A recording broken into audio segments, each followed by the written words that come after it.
Hey, beauty! This podcast is a powerful gallery of raw real life stories and the reasons that led these women to reach out to do a boudoir and glamour session.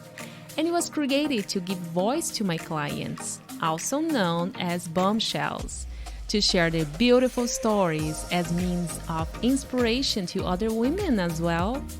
We also talk about body and mind wellness for the modern women with special guests. Welcome to the Bombshell Tells All podcast. I am your host and photographer, Daisy Teixeira, America's #1 body image advocate.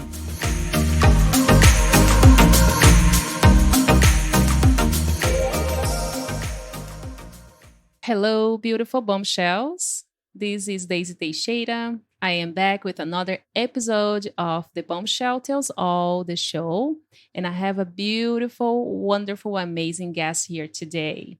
I know if you are on the VIP group that you're probably waiting on this podcast.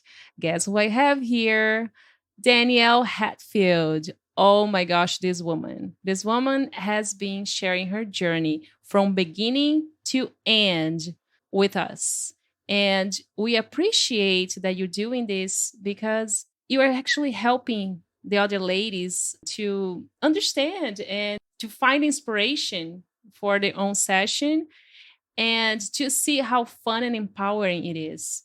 And we appreciate that so much. So I feel like we know you so much at this point that it is definitely a podcast that people are waiting to listen for quite a while. Thank you for being here, Danielle. I'm super, super excited to have you over today. So Danielle is just a couple months shy of 50 years old. She was born in DC but raised in Maryland. However, her whole family is from North Carolina and they love soul food.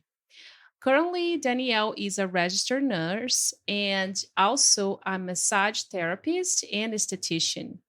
She has a boyfriend of 12 years, pretty much her husband. That's what I tell her, like for 12 years, it's just your husband. And they also have 3 step kids, and those are, a stepdaughter of 18 years old and a twin brothers. They're actually 25-old boys, but they have autism. So they're most likely really like 6-year-old boys.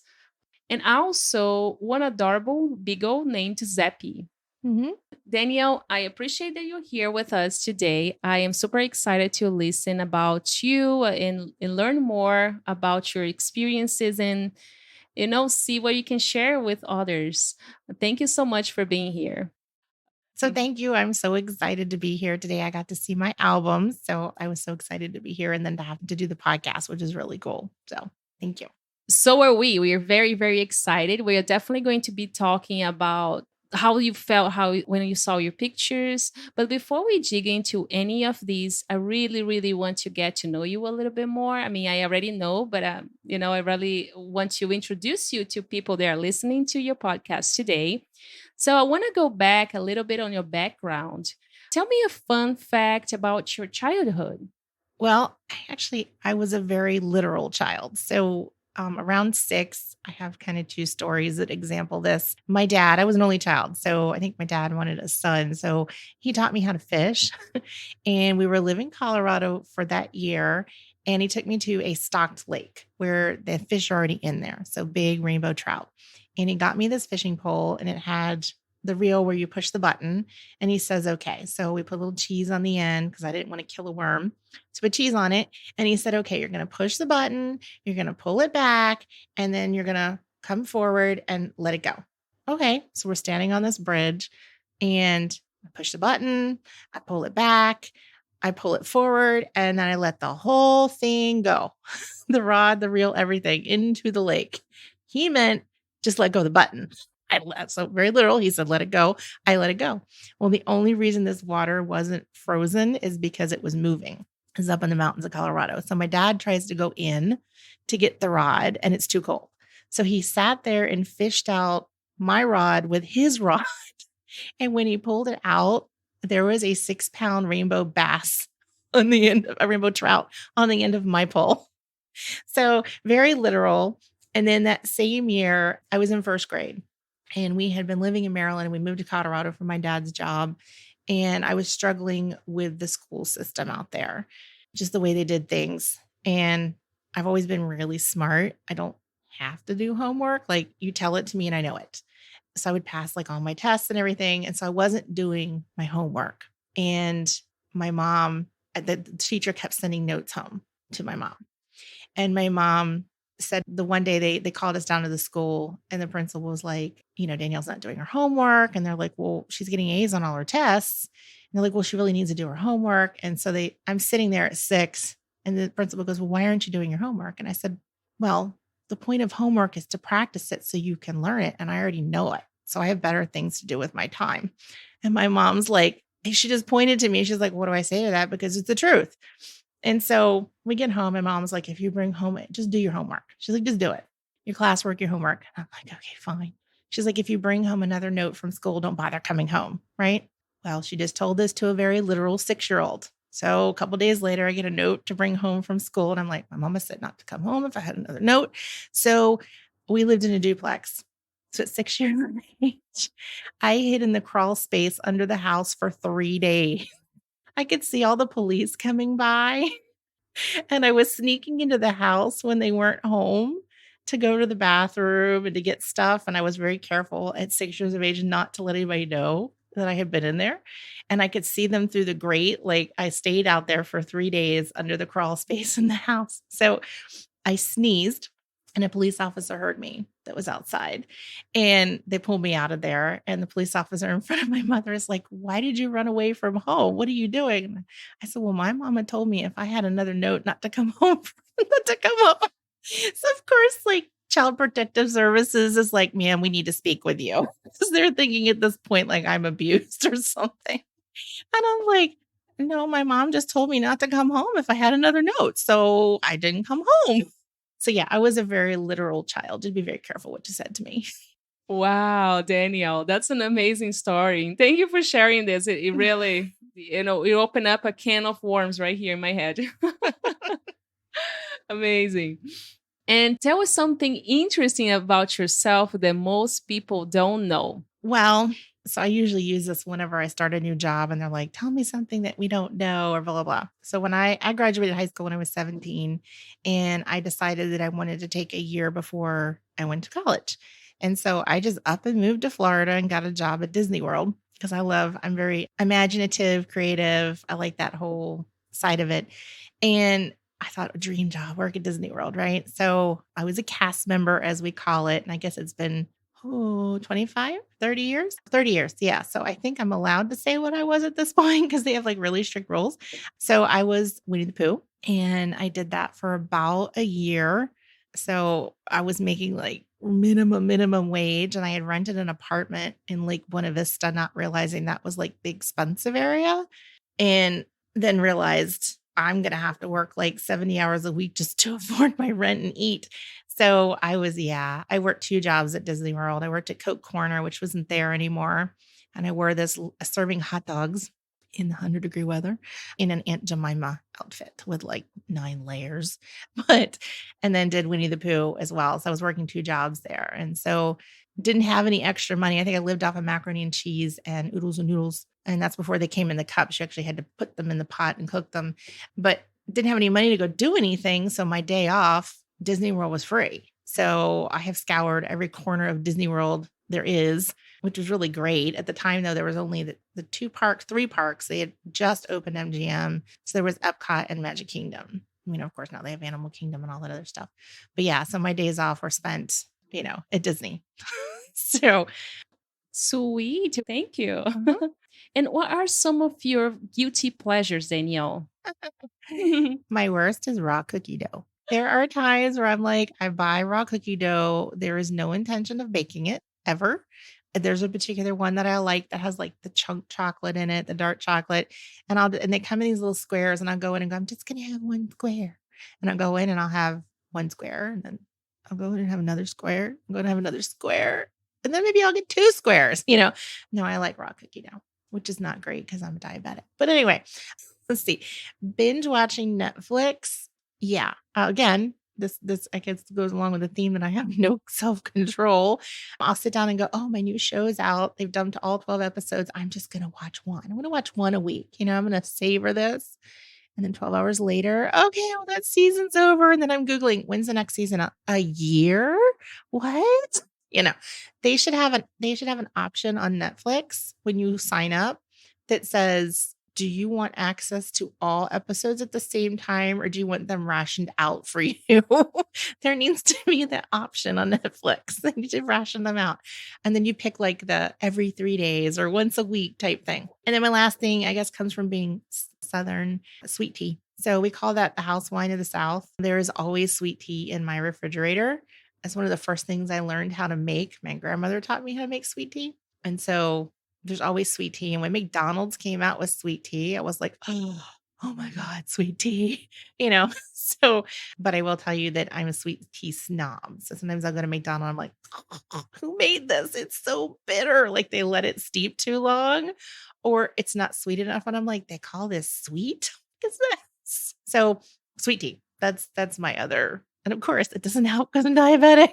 But hey, okay. Yes, I mean, I think as long as you have control, I think you can kind of sneaking a little bit, don't you? I mean, tell me the I truth. don't have control. We just determined this. I have no self-control. I have instant gratification. Oh my gosh. That's okay. Danielle, I want to know what makes you feel sexy. Oh, goodness. Okay. So heels, not that I can walk very far in them, but heels and a great push-up bra. So if the girls are up and they're happy, then yeah, that it makes you feel sexy. Doing my hair, doing my makeup, that sort of thing. But yeah, heels and a great push-up bra. I don't blame you. Those are definitely something that makes you feel sexy, especially like when you just want to dress up for the day or just go out for a little. Or if you want to do a boudoir session, I remember all the heels you brought. Oh my gosh, they are amazing, amazing, beautiful. And I love that you share all those findings with our group because it definitely helped other people. They actually went by and good. with your suggestions too. Mm-hmm. Amazing. And what keeps you up at night? What worries do you have?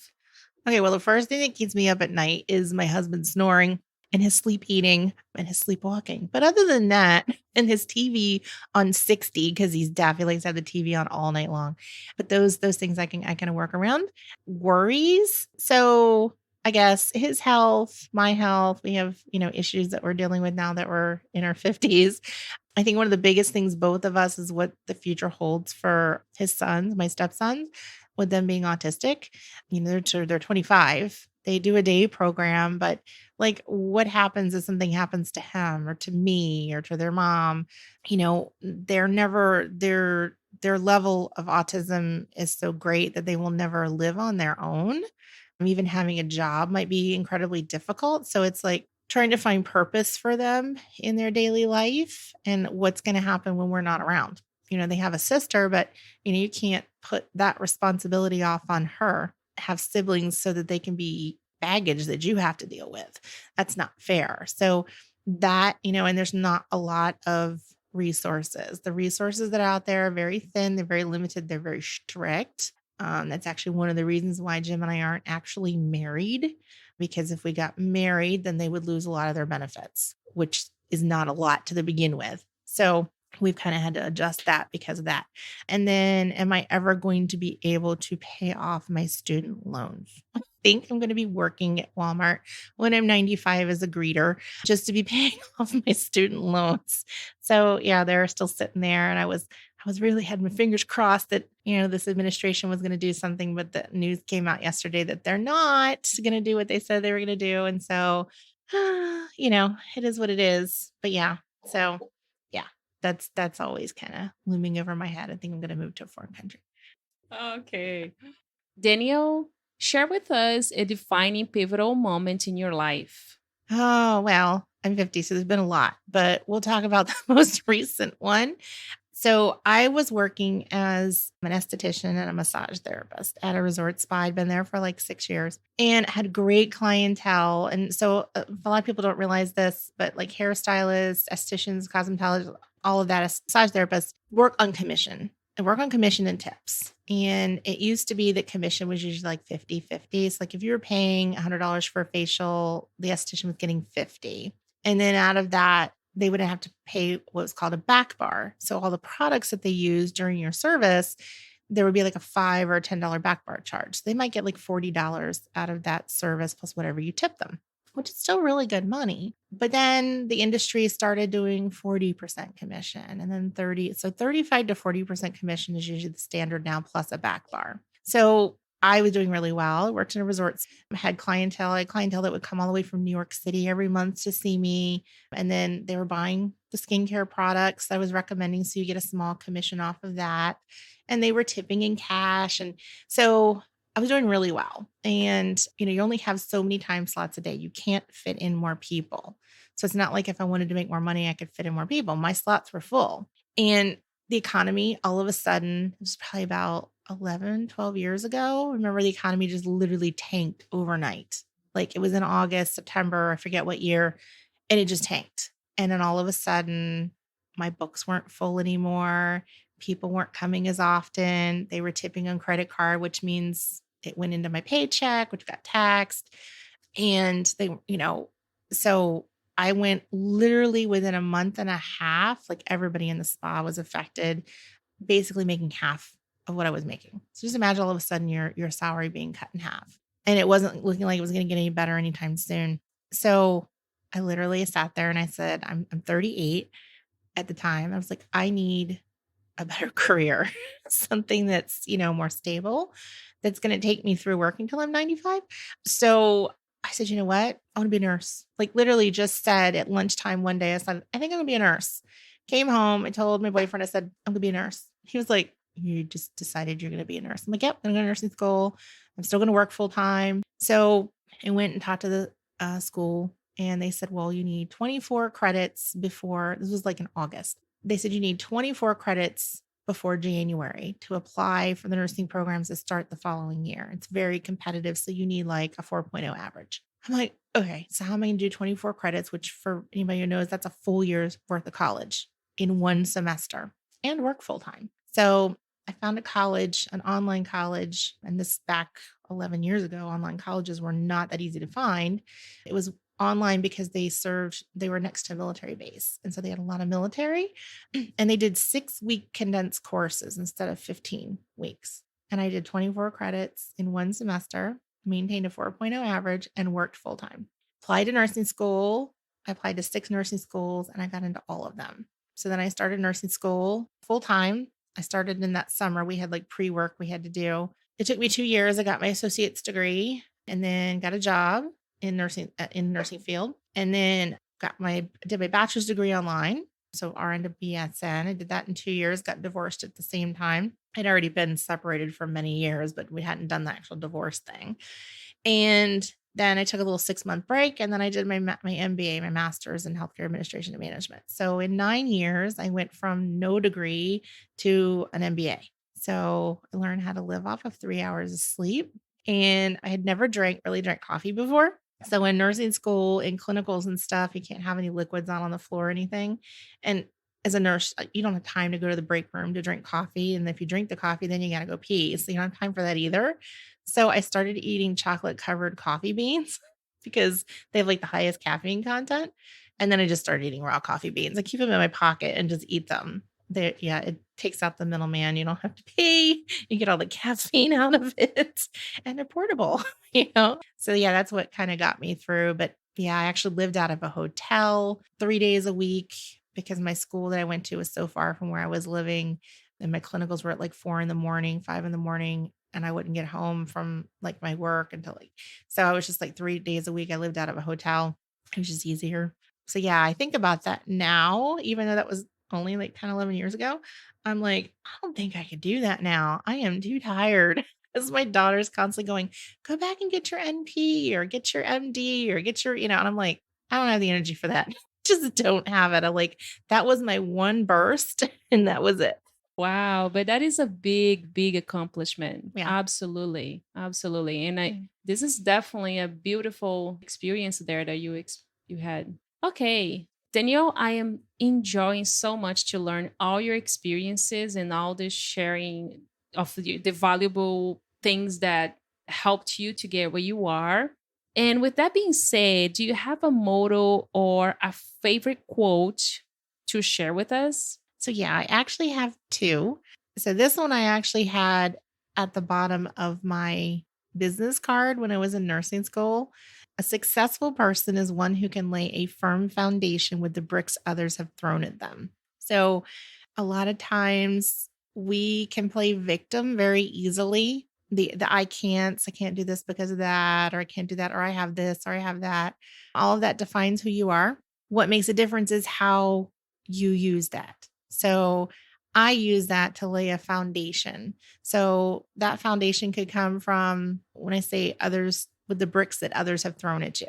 So, we all had relationships in our life that weren't good. And so you take that knowledge and instead of building a wall that closes you in, you actually build that wall to make something new or to get up on top of that wall. Okay, to stand at the top of the wall. So yeah, I mean, I've had fibromyalgia for 20 years. I have diabetes this last year. I was just diagnosed with glaucoma. My house is falling apart. But so, I have, all kinds of things that have happened in my personal life. But instead of allowing those bricks to be piled on top of me and hold me down, I use them to build a foundation for me to stand on. So that's where I say, the bricks that other people throw at you, use them wisely. Yeah, they're going to hurt when they hit you, but then pick them up and build something with it.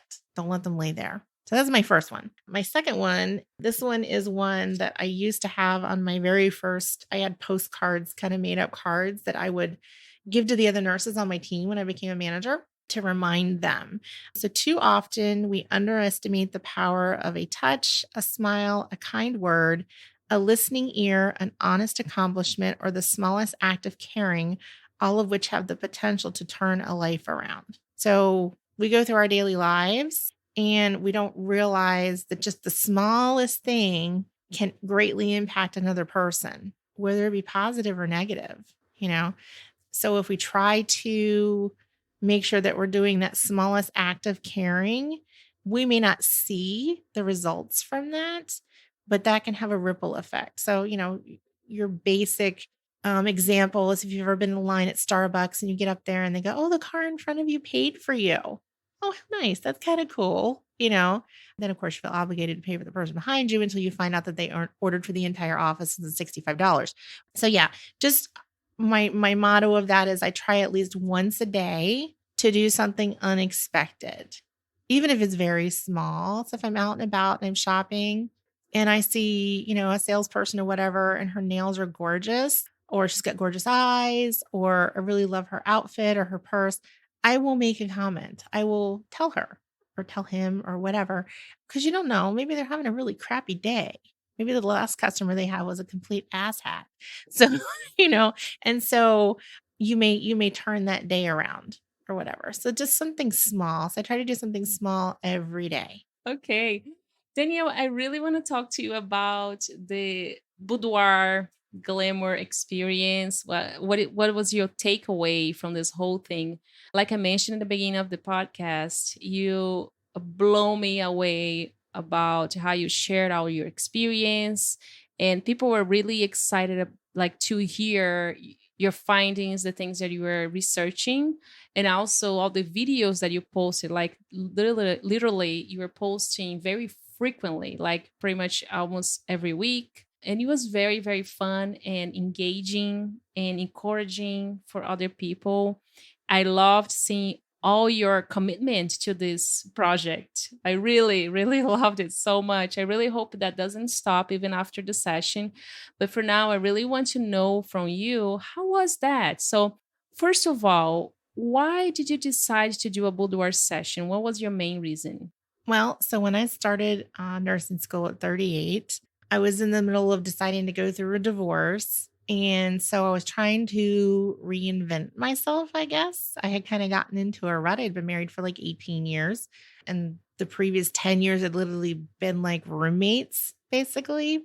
I'm a very outgoing person. He was a very much introvert. So when I went to nursing school, I made all these friends. Like made all these friends, and I made one really close friend, and he and I studied together all the time. I was turning 40 while I was in nursing school, and he said, have you ever done this? Have you ever done that? I'm like, no, never done that. No, never done. He's like, you need a list. You need a bucket list. And I said, okay. He's like, you need to try something new every month for the entire year of your 40th year. Because it doesn't have to be big, just make something small. So like I had never had sushi. So that was something I put on there. I'd never been rock climbing. So that was something I put on there. Well, one of the things that I had put on there was to do a boudoir session. And my dad was a photographer, one of his many skills. And so I had grown up. I mean, I have volumes of baby books. Like if he was bored, we had baby pictures. I have volumes. So I grew up, with photography. I love photography. I do it on my own. And so boudoir session was always on there. And I think what was kind of holding me back, it kept getting put on my new list every year. It was always added to because there were some big things on there I just couldn't afford. One was a cruise to Alaska. So I ended up doing that. It took me a couple of years. So things get rolled over that don't happen. So I do a new list every year, but I make sure there's at least 5 or 6 small things on there. So at least I do something. So boudoir had been on my list for 10 years. And I'm like, I'm almost 50. And I looked a couple times. And my problem was when I looked is I didn't see a lot of plus size women. I saw, all these websites that do boudoir, and it was all the thin women, and I have nothing against thin women. I love you guys, but I want to see what it's going to look like for me, and angles are very important. So if you get someone who hasn't had a lot of experience with a plus size person, they do not come out well. It's bad. It's really bad. And I didn't want to go through all of that work and then be like, ew. I don't want to show these to anybody. I don't want to buy these. So I had looked for a long time. And then Daisy popped up. I don't even remember how. Must have been on Facebook or something. I don't know. And I went and I looked. I was like, she's got a plus size girl on there. Look at that. I should look good. It's like, so I started looking at all the pictures. I'm like, and she's local and she's not asking me to go to a hotel room because there's been some that are like, oh yeah, we're going to go to a hotel room. And I'm like, no, I don't know who you are. And I'm not getting naked in front of you in a hotel room. So no, so, and then, money, when you're paying for something that is an artwork, that's someone's skill, it's not going to be cheap. If you find someone who's cheap, it's more likely you're not going to get what you want. So that was a money issue as well. So I had saved up some money or whatever. So then I decided, you know what? I'm going to do it. And so she had this contest, like the love yourself something. And so I sent a little email and I applied. And she like replied right back and we had a phone conversation. I was like, yes, this feels good. This feels right. Let me go see and da, da, da. So when I decide to do something, there's no stopping me.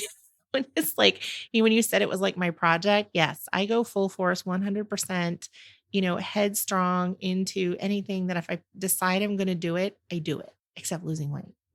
Just love food too much and I don't like exercise. So there you go. But everything else, if I put my mind to it, it will get done, So that's why it was on my bucket list and it was something, and I wanted it as a surprise for my boyfriend as well. So he's going to see the albums tonight for the first time. So Sweet. Wow. I really wish I was a fly on the wall to see his reaction because you did such a good job hiding it. there's no clue.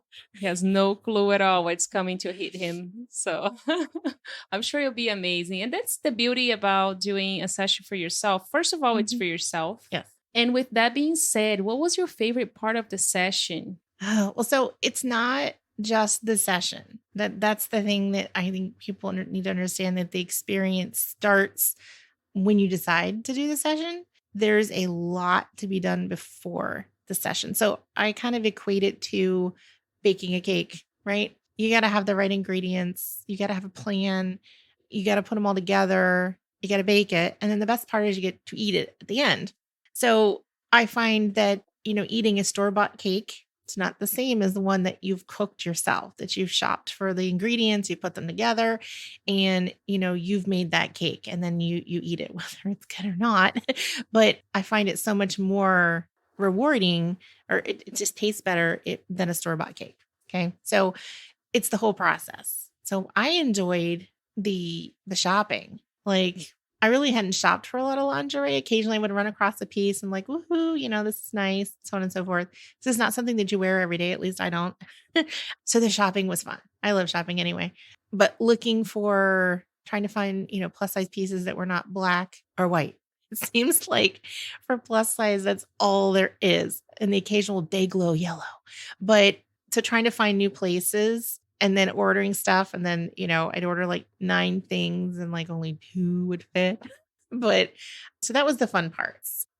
And now that you have officially become a bombshell with me, because after you do your session, you officially put your picture on the wall, on the bombshell wall. I want to know from you, tell me with your own words, what does the word bombshell mean to you? It means the courage to capture your inner beauty and confidence and inspire others to do the same. I love that. I love that. This is how I strive for to show people the beautiful women that they are. And, having you here it definitely helps to send that message. And what was your number one takeaway from that experience, Danielle? So many women, especially plus size women, have very low self confidence. And so I've always strived to be confident. It wasn't really anything that anybody tried to instill in me. I think it was just my personality, but it literally is the best and most attractive quality that you can have beyond any look. Okay. So confidence, it never sags, it never wrinkles, it never gets old. And I think the pictures are just a validation of that confidence and the physical proof for others to see, including yourself. Self confidence doesn't cost you anything.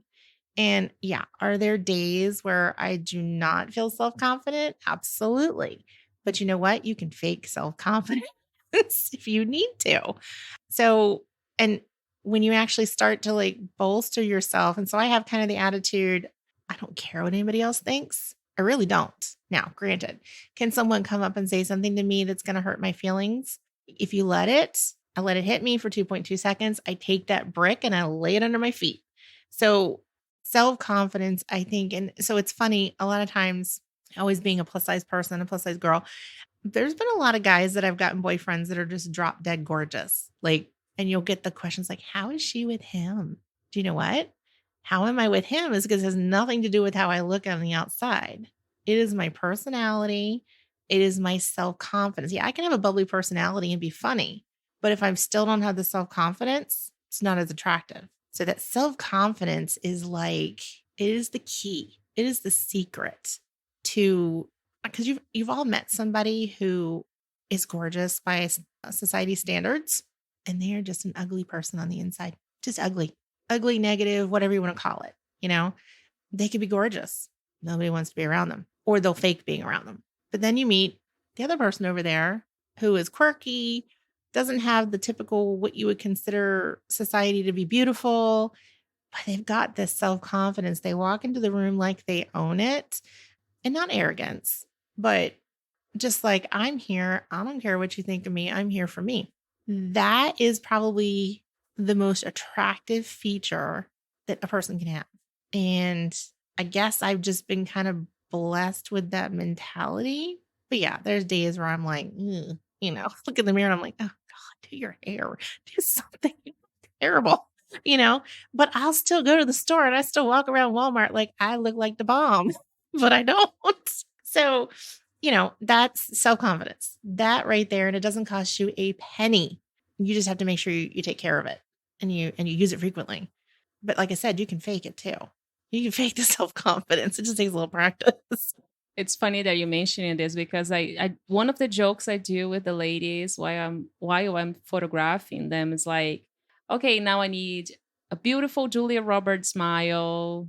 So if you have to fake it, it's okay. So fake it until you make it. And afterwards, it just become natural. And I love your definition of confidence because this is one of the sayings that I have on my emails. It says confidence is the sexiest thing a woman can wear. Really, like listen to that again. Confidence is the sexiest thing a woman can wear. There's nothing else. It's not how you look on the outside. Of course, you have to still take care of the house. You have to. But who is inside is really what is going to make the difference. So thank you for that. It's really, really inspiring. What advice would you give to yourself, Danielle? Hmm. Find your joy and keep changing and growing. Like, I think we become stagnant. We get into ruts, we get into routines, and I think it kind of dulls us down. I think the changing and the growing are what keep us young in our minds. And so, and finding joy. What brings your joy? And, nowadays, rarely do we get into fields or professions that bring us joy. And even if we do, a lot of times they're so convoluted that it squashes that joy. But so our jobs typically are not our joy. If you do have that, that's awesome. So you're going to have to find your joy somewhere else. And you have to find your joy, if there's a hobby that you like to do or, whatever it is, and do that. Do it on the side, do whatever. So, and then just know that you're constantly changing. You're constantly changing. So, one of the things that friend circles, we live so much longer now. We live into our 80s. All the women on my side of the family live to be at least 102. So I'm only halfway done with my life. And my friend circles that I had in my 20s and my friend circles I had in my 30s or even my 40s are not the same because I have changed. They have changed. And so a lot of times building relationships is hard, you know. So trying to find friends that are in your same space that you're in at that time is difficult because we go to work, we have families, and work people, you're just kind of thrown in with whoever's there. For some people who are religious, they go to church or they have volunteer groups that they do, or they go to the gym or, whatever your thing is. But finding other people who are in the same space that complement your personality is very difficult. And since you're constantly changing, your friends circles change, and sometimes your friend circle is really, really small. So I think that's something that our society is lacking. So I would tell myself, building friendships and having that friend circle is important. And it's not going to be something that you do one time and whew, you're done. I mean, you may have lifelong friends, and that's great if you do, but you're going to have a lot of acquaintances. So I think you need to work. You actually actively have to work on that. People are just, your best friends aren't going to drop from the sky. Unfortunately, you have to go out and find them and, enjoy that time that you have before you both change and you drift apart, different points in your life or whatever. So, like right now, I've got essentially grown kids, but all of my friends are like 10 years younger than me and they've got little kids. So when I go, hey, let's go to the winery this weekend, or hey, you want to come over for a drink tonight? Or you want to go, oh, I got kids, like, oh, damn, I don't have anybody that's my age. I also don't look 50 and I don't feel 50. I don't act 50. So my problem is like trying to fit into their lifestyles are a little different. But so yeah. So find your joy, keep changing, keep growing, and constantly be upgrading and changing your friend circle. That's amazing.